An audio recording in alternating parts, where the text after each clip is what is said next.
Before I was asked to teach students that qualify for gifted and talented services, I had preconceived notions about highly advanced students and the programs provided for them. My thoughts may have included, can't those really smart kids make it on their own? Aren't they bright enough to challenge themselves? Are gifted programs creating an elitist group? Creating a bigger divide between the haves and the have-nots?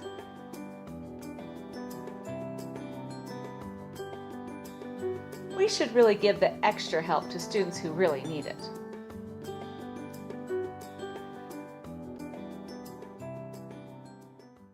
In their book, Education for the Gifted and Talented, Davis, Rimm, and Siegel remind us that tens of thousands of gifted and talented children and adolescents are sitting in classrooms, their abilities unrecognized, their needs unmet. Some are bored, patiently waiting for peers to learn skills and concepts they mastered 1 or 2 years earlier. Some give up on school entirely. Studies show between 10% to 20% of high school dropouts have been found to have an IQ in the gifted range.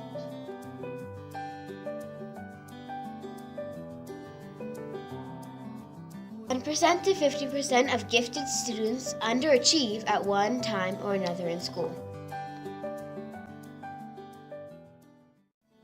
Robert Steinberg, professor of human development at Cornell University and author of the book Successful Intelligence, stresses the importance of altering our attitudes and suggests that gifted children are indeed our most valuable natural resource.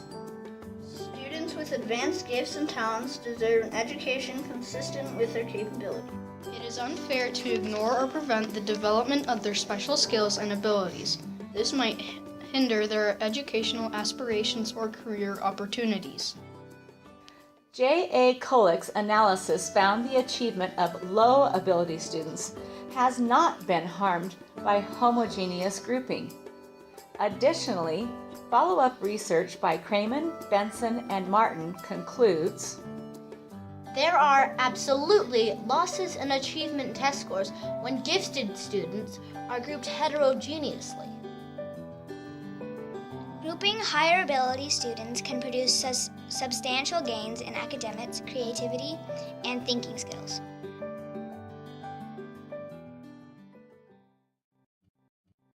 Students capable of high performance include those who demonstrate achievement and/or potential in any of the following areas: General intellectual ability, Specific academic aptitude, Creative or productive thinking, Leadership ability, visual and performing arts, psychomotor ability.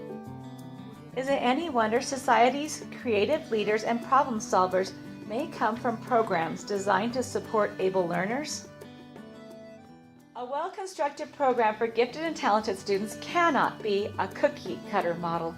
Curriculum must be carefully planned and implemented in order to maximize potential effect. Qualified and enthusiastic teachers need to learn to be a dynamic guide on the side, allowing students to take responsibility for their learning. Students need to become the producer of knowledge, learn to apply knowledge, and develop skills of self-directed learning. curriculum that allows for student choice and ties to real-world applications are most effective.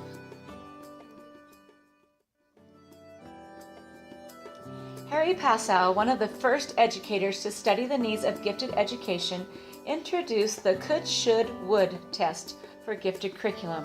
When designing curriculum for these students, ask yourself, could most other students of this age or grade do it? Should most other students of this age or grade do it? Would most other students of this age or grade, if they knew the expectations, want to do it? When designing curriculum, if the answer is yes to any of these questions, it is not defensible for gifted education. Another reason we cannot use a cookie-cutter mold for gifted instruction is the great diversity of students with high IQ scores. Some advanced learners have learned to daydream and waste time because of sustained inadequate opportunities. The lack of engaging and stimulating experiences can actually lower IQ scores. Other intellectually gifted students are high achievers that are constantly problem solving and reaching higher. Some gifted children have a learning, processing, developmental, emotional, and/or behavioral challenge, as well as a high IQ. They are gifted, yet they have a type of learning disability. We call these students twice exceptional, or 2E. They are often misunderstood and overlooked. Many twice exceptional youth are not included in gifted programs. These 2E students have the greatest need for scripted gifted programs. The administration, school board, counselors, teachers, and parents at Madison School District realize that although some gifted kids may experience success on their own, it is unfair to hold back those with special gifts and talents and make them succeed in spite of the system. Advanced opportunities start in elementary school with our Discovery program. Students expand their learning 2 days a week with a pull-out grouping. As students get older and need more challenge, Madison School District offers the AIM program. 4th, 5th, and 6th grade advanced students are invited to attend AIM. This alternative instructional model includes self-contained classrooms where students work with peers who approach learning similarly. Extended opportunities continue to be offered throughout junior high and high school. If you have the grit and optimism needed, you can graduate with your college associate's degree by the end of high school. At Madison School District, excellence is valued. When excellence is valued, more children become motivated to achieve, and we sometimes discover giftedness where we might have not expected to find it. For the past 6 years, I have had the challenge of trying to match curriculum to varied abilities of the gifted 4th graders in Madison District's AIM program. The task of providing education commensurate with the capabilities of advanced learners has stretched me more than anything I have done in my 28 years of teaching. Through this journey, I have learned that advanced learners do need special programs. Their gifts will be diminished if not channeled for growth, and they do not think of themselves as elite. One year, I asked one of my brightest and highest IQ students why he was struggling with his grades. His 9-year-old reply was, Mrs. Barton, some people think having a big brain is a blessing. Sometimes I think it's a curse. I often am thinking of so many things I forgot what I was supposed to be thinking about. I've learned that gifted children look at the world differently. They problem solve in unique ways, and they need validation and understanding. I agree with Walt Disney when he said, Our greatest natural resource is the minds of our children. And I would add, especially those in a special education program we call gifted and talented.